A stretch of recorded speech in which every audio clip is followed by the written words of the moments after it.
பாலும் தெளிதேனும் பாகும் பருப்பும் இவை நான்கும் கலந்துனக்கு நான் தருவேன். கோலம் செய் துங்கக் கரிமுகத்து தூமணியே, நீ எனக்கு சங்கத் தமிழ் மூன்றும் தா. திருச்சதகத்தில் மெய்யுணர்தல் பற்றி தொடர்ந்து பாடுகிறார் மாணிக்கவாசக பெருந்தகை. என்ன பாடுறார் அப்படின்னா, பரந்து பல் ஆய் மலர் இட்டு முட்டாது அடியே இறைஞ்சி இறந்த எல்லாம் எமக்கே பெறலாம் என்னும் அன்பர் உள்ளம் கரந்து நில்லா கள்வனே, நின்தன் வார் கழற்கு அன்பு எனக்கும் நிரந்தரமாய் அருளாய் நின்னை ஏத்த முழுவதுமே அப்படின்னு பாடுறார். பரந்து அப்படின்னா விரிவடைந்த, இறந்த அப்படின்னா வேண்டிய, கரந்து அப்படின்னா மறைந்து, வார் கழற்கு அப்படின்னா நீண்ட கழல்களை அணிந்துள்ள திருவடிகளுக்கு, நிரந்தரமாய் அப்படின்னா இடையீடு இன்றி. பரந்து பல் ஆய் மலர் இட்டு அப்படின்னா ஒரு பெரிய தோட்டம், வனம். அங்கே என்ன பண்ணுறாங்க, உன்னுடைய பக்தர்கள்லாம் அந்த பெரிய வனத்துக்கு போய் பரந்த இடத்துல என்ன செய்கிறாங்களாம், நல்ல மலர்கள் எதுன்னு ஆய்ந்து பார்க்குறாங்களாம். ஆய் மலர் இட்டு, சில பூக்களில் வண்டு ரொம்ப போய் ஏதாவது அதை டேமேஜ் பண்ணியிருக்கோம், சிலது புழு கடிச்சிருக்கோம், பூச்சி கடிச்சிருக்கோம், தேன் ஏதாவது குடிக்கிறேன்னு தேனி இறந்து கிடக்கும் உள்ள. இந்த மாதிரி எந்த விதமான பாதிப்பும் இல்லாமல் அழகான மலர்கள், எந்தவித சேதமும் அடையாத அழகான முழுமையான மலர்களை தேடி உன்னுடைய அன்பர்கள் எடுப்பாங்க, பூவை பறிப்பாங்க, ரொம்ப கவனமாக அதை பறிப்பாங்க. அதை ரொம்ப என்ன செய்வாங்க, விரிவாகவும் முறையாகவும் உன்னை வாழ்த்துவார்கள். அந்த பூவை எடுத்துகிட்டு அது உன்னை வணங்குவதற்கு அப்படின்னு ஒரு முறைகள் இருக்குது இல்லையா, ஒரு ப்ரொசீஜர், அதையெல்லாம் ஒன்றுமே மாற்றாமல் அழகாக உன் அடியில் வைத்து அவர்கள் உன்னை வணங்குவார்கள். அப்போ வணங்கும்பொழுது என்ன பண்ணுவாங்க அப்படின்னா, இட்டு முட்டாது அடியே இறைஞ்சி, உன்னுடைய திருவடிகளை மலர்கள் போட்டு பூஜையெல்லாம் செய்து இறைஞ்சி கேட்பாங்க. என்ன கேட்பாங்க தெரியுமா, இறந்தன்னா வேண்டிய, எல்லாம் எமக்கே பெறலாம் என்னும் அன்பர் உள்ளம். அந்த பக்தர்கள் என்ன பண்ணுவாங்க, சரியாக நம்ம பூஜை பண்ணி இறைவனை நினச்சி அவருக்கு எல்லா விதமான அர்ச்சனையெல்லாம் செய்து திருவடிகளை விழுந்து வணங்கி, எனக்கு எல்லாம் வேணுமே, எனக்கு இது வேணுமே, அது வேணுமே, எனக்கு வேலை கிடைக்கணுமே, அப்புறம் எனக்கு நல்ல சம்பளம் ப்ரமோஷன் கிடைக்கணுமே அப்படின்னு நம்மளுடைய வேண்டுதல் ஒன்று ஒன்றா வளர்ந்துக்கிட்டே போகும். அப்படிலாம் கேட்பாங்க.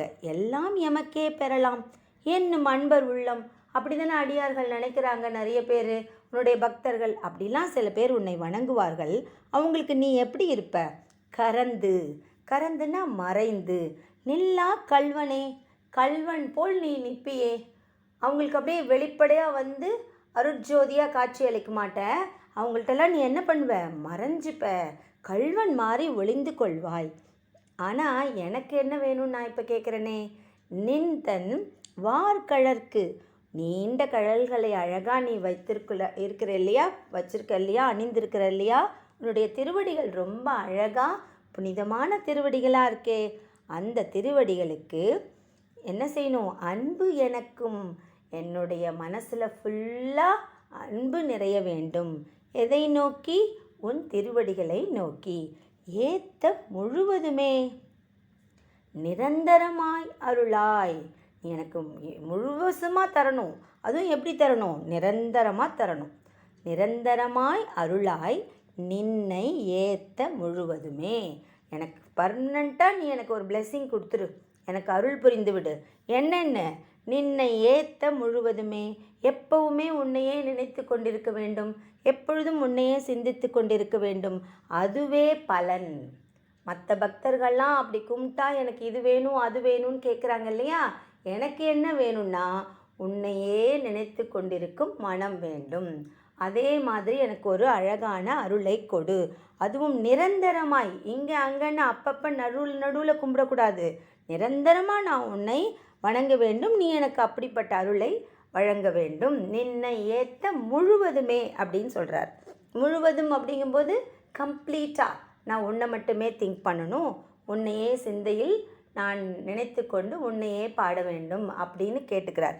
இதுதான் அவருடைய வேண்டுதலாக இருந்திருக்கு. இப்போது தண்டபாணி தேசிகர் என்ன சொல்கிறார் அப்படின்னா, இந்த பக்தி செலுத்துறது, அன்பு செலுத்துறத 3 வகையாக பிரிக்கலாம் அப்படின்னு சொல்கிறார்.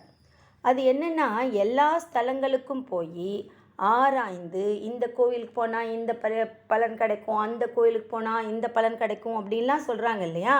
அந்த மாதிரி ஆராய்ந்து போய் சுவாமியை கும்பிட்டு அந்த கோவிலுக்கு போகும் பொழுது அந்த நந்தியம்பெருமானை கும்பிட்றது, உள்ளே போய் சிவபெருமானை கும்பிட்றது, அப்புறம் அம்பாளை கும்பிட்றது, அப்படி ஆராய்ந்து தீயை சார்ந்த பொழுது என்ன செய்யும், மெழுகுவர்த்தியை நம்ம ஏற்றினோன்னா என்ன செய்யும், உருகும். அந்த நெருப்பை அணைச்சிட்டோம்னா அப்புறம் கொஞ்சம் நேரத்தில் என்ன ஆகும், அது அப்படியே இறுகி போயிடும். அந்த மெழுகுவர்த்தி மெழுகு உருகி கீழே வந்த பிறகு கொஞ்சம் குளிர்ந்த பிறகு அது என்ன செய்யும், இறுகி போயிடும். அந்த மெழுகுவர்த்தி போல் சில சிவபக்தர்கள் என்ன செய்வாங்க, கோயிலுக்கு போகும்போது விட்டும் சிவபெருமான்கிட்ட சிவசிவா சிவசிவா அப்படின்னு அப்படியே பக்தியோடு கும்பிடுவாங்க.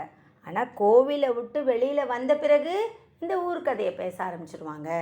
தேவையில்லாத விஷயங்கள்லாம் அவங்களோட சிந்தனை ஆட்கொள்ளும். எப்படி, மெழுகுவர்த்தி போல தீ இருக்கும் பொழுது அது உருகும், தீ அணைந்த பிறகு அதுவே இறுகிவிடும். அதே போல தான் பக்தர்கள் கோவிலில் வரும் பொழுது அப்படியே தீபாராதனை காட்டும் பொழுது அப்படியே கன்னத்தில் போட்டுக்கிட்டு கண்ணை மூடி அப்படியே சிவபெருமானே ஹரஹரா சங்கரா மகாதேவான்லாம் கும்பிடுவாங்க. ஆனால் வெளியில் வந்த பிறகு அவங்க மனது இறுகிவிடும் அப்படின்னு சொல்கிறார். இது ஒரு வகையான பக்தி. அதை எடை அன்பு அப்படின்னு சொல்கிறாங்க. அடுத்தது ஒன்று சொல்கிறார், இறைவனையும் இறைவனை சார்ந்த பொருள்களையும் பார்த்தாலே மனசு உருகி போயிடுமா. சில பேர் என்ன பண்ணுவாங்க, தூரத்தில் கோபுரத்தை பார்த்தாலே சிவசிவா சிவசிவா அப்படி, நம்ம வாகனங்கள் ஏதாவது பார்த்தோன்னாலே சிவசிவா சிவசிவா அப்படின்னு இறைவனையும் இறைவனை சார்ந்த பொருள்களையும் பார்க்கும்போதெல்லாம் அவங்க மனசு அப்படியே கசிஞ்சு போயிடுமா. இறைவன் சம்பந்தமாக எது இருந்தாலும், ஒரு வில்வ மரத்தை பார்த்தா கூட ஆகா சிவனுடைய தலை விருட்சமாச்சே அப்படின்னு அதை நினைப்பாங்க. ஒரு சூலத்தை பார்த்தா சிவபெருமானுடையதாயிற்றே. ஒரு பிறை, 3ஆம் பிறையை பார்க்கும் பொழுது ஆகா இது சிவபெருமானுடைய தலையில் இருக்கே. கங்கையை பார்த்தா இது சிவபெருமான் தலையிலேருந்து கீழே வந்திருக்கே அப்படின்னு சிவபெருமானையும் அவரை சார்ந்த பொருள்களையும் கண்ட போதெல்லாம் அவங்க மனசு அப்படியே கசியும். அது எதை போல அப்படின்னா, அதுக்கு பேர் இடை அன்பு அப்படின்னு சொல்கிறாங்க. அதுக்கு பேர் முன்னாடி சொன்னது எடை அன்பு, இது இடை அன்பு. 3ஆவதாக ஒரு அன்பு இருக்குங்கிறாங்க. அது என்ன அப்படின்னா, தைல தாரை போன்று ஒழுகும் தலை அன்பு அப்படின்னு சொல்கிறாங்க. தைல தாரை அப்படிங்கிறது தைலம் தான், ஒரு வகையான ஆயில், எண்ணெய் தான். அது என்ன செய்யும், அப்படியே ஊற்றுனா தொடர்ந்து ஊற்றிக்கிட்டே இருக்கும், நிற்கவே நிற்காது. அதனால் அந்த எங்கேயுமே கேப் இல்லாமல் ஊற்றிக்கிட்டே இருக்கும் தைலத்தாரை. அது போன்ற எப்பொழுதுமே உன்னையே சிந்திச்சிட்ருக்கணும்னு ஆசைப்படுறாரு இல்லையா இங்கே மாணிக்க வாசகர். இதுதான் முழுமையான தலையன்பு. இதுதான் 3ஆவது வகையான ஒரு சிறப்பான உயர்வான அன்பு அப்படின்னு தண்டபாணி தேசிகர் சொல்கிறார். இந்த மாணிக்க வாசகர் இந்த தலையன்பையே தனக்கு வேண்டும் என்று வேண்டுகிறார். கழற்கு அன்பு எனக்கும் நிரந்தரமாய் அருளாய் அப்படின்னு சொல்கிறது இந்த தலையன்பை தான் கேட்கிறார், வேண்டும் என்று விண்ணப்பிக்கிறார் அப்படின்னு இவர் சொல்கிறார். இதை என்ன சொல்கிறாங்கன்னா, பாரதியாரை இப்படி சொல்லுவாங்களாம். அவரை எந்த மாதிரியான புலவர் பாரதியார், எந்த மாதிரியான கவிஞன் அப்படின்னா தைலத்தாரை கவிஞன் அப்படின்னு அவரை சொல்வாங்களாம். ஏன் தைலத்தாரை கவிஞன் அப்படின்னு சொல்கிறாங்கன்னா, பாரதியார் எதையாவது ஒரு பாட்டு பாடினா அது அப்படியே தொடர்ந்து அவர் பாடி முடித்த பிறகு வேற ஒருத்தவங்க அதே மாதிரி பாடுவாங்களாம். அப்படி ஒரு இன்ஃப்ளூயன்ஸ் பண்ணிடுவாராம். தன்னுடைய குயில் பாட்டில் பாரதியாரே என்ன பண்ணாராம், மாந்தோப்பில் உட்காந்துருக்கும் பொழுது ஒரு குயில் கூவுறதை பார்த்தாராம், கேட்டாராம் காதில் குக்கூன்னு. உடனே அவர் அப்படி சந்தோஷப்பட்டுகிட்டே இருக்கும் பொழுதே அடுத்தடுத்த குயில் தொடர்ந்து குக்கு குக்கு குக்குன்னு அப்படியே கூவிக்கிட்டே இருந்துதான். அப்போ பாரதியாருக்கு தோணுச்சான், ஆஹா இந்த குயில்கள் அனைத்தும் தைலத்தாரை போல் தொடர்ந்து கூவுகின்றனவே அப்படின்னு அவர் நினச்சாராம். தன்னுடைய குயில் பாட்டில் அதை சொல்லியிருக்காருன்னு சொல்கிறாங்க. அதே மாதிரி தான் பாரதியாருமே தைலத்தாரை கவிஞர். ஏன்னா இவர் பாடும் பாடல்கள் எல்லாம் அப்படியே தொடர்ந்து இவர் பாடி முடித்தா கூட கேரளாவில் இன்னொரு கவிஞர், தெலுங்கில் இன்னொரு கவிஞர்னு இதே கருத்தை வைத்துக்கொண்டு அவர்கள் தன் கற்பனையை வைத்துக்கொண்டு பாடுவார்கள் அப்படின்னு ஸ்காலர்ஸ்லாம் எழுதியிருக்காங்க. அந்த தைலத்தாரை அப்படிங்கிற வார்த்தையை தெரிஞ்சுக்கிறதுக்காக தான் நம்ம இதை பார்க்குறோம். அப்படி தைலத்தாரை போல தலையன்பை வேண்டுகிறார் மாணிக்கவாசகர். நாமும் இந்த இடையன்பு அப்படிங்கிறதுலாம் நமக்கு தெரியாது. நாமெல்லாம் கூட அப்படி தான் ஃபாலோ பண்ணிகிட்ருக்கோம்.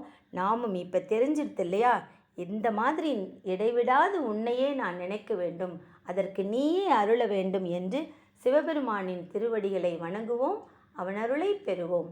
திருச்சிற்றம்பலம், திருச்சிற்றம்பலம், திருச்சிற்றம்பலம்.